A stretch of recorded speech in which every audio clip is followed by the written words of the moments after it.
We know Jane Avril best from Lautrec's dynamic posters of her, and none more so than the picture just beside me here.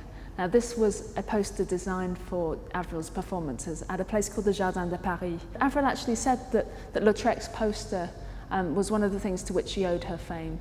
And yet there's something quite strange about it, because contemporary critics noticed that although we see Avril just performing a high kick there in this frame that's very, very ingeniously just created out of the neck of the double bass that's just peeking out from the orchestra here, on the stage she seems rather sad, almost like a sort of a large, strange bird hopping, and as if she's really there for our pleasure and not for hers.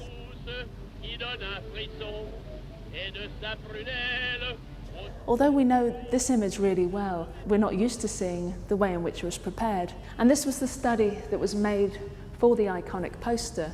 And some people have said that this maybe have been created from a publicity photograph, from a black and white photograph. But I think we can see when we get up close to the image that there must have been some study from life there too, that Lautrec must have seen Avril dance and perhaps had her dance in the studio. You can just see these little lively dashes of white within the petticoats, or the way in which she sort of struggled to place her arm. I think most striking when you see the two together is this revision of the arm. The arm just becomes a little fine black line, which works so well in the poster, really draws our eye in. Now, we don't know the exact circumstances under which this picture was made, but there is a portrait in the exhibition, a really wonderful, enigmatic portrait, just on the wall over here, which one of the contemporary critics, Arsène Alexandre, discussed as being created from life.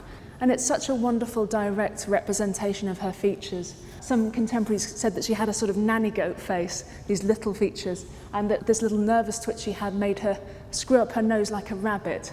So a really quite sort of peculiar physiognomy there, but something that I think Lautrec captures so well. And here she's not simply a dancer, she's looking right out at us, very challenging almost, her head tilted slightly to one side. Here Avril is so much more than a performer, she's a private individual, a friend of the artist. It's true that many of Lautrec's representations of Avril are not what we would call flattering. Avril wasn't a conventional beauty, so there is a sense perhaps that she wasn't what we'd expect to look at when we think of the images of stars these days. But I think we should also remember that Lautrec was seen by many critics as somehow being quite cruel towards his sitters, showing them in an unflattering light, but actually being all the more sort of modern for that. And some people thought that he was making things ugly because he'd had an ugly life. I think it's far more complex than that. We get a sense of somebody behind the mask, if you like.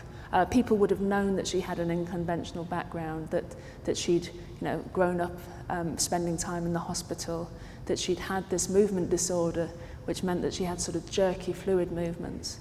And she danced in a way that invited those associations. That strangeness, which we find in Lautrec's pictures of Avril, was something that was also in her performances.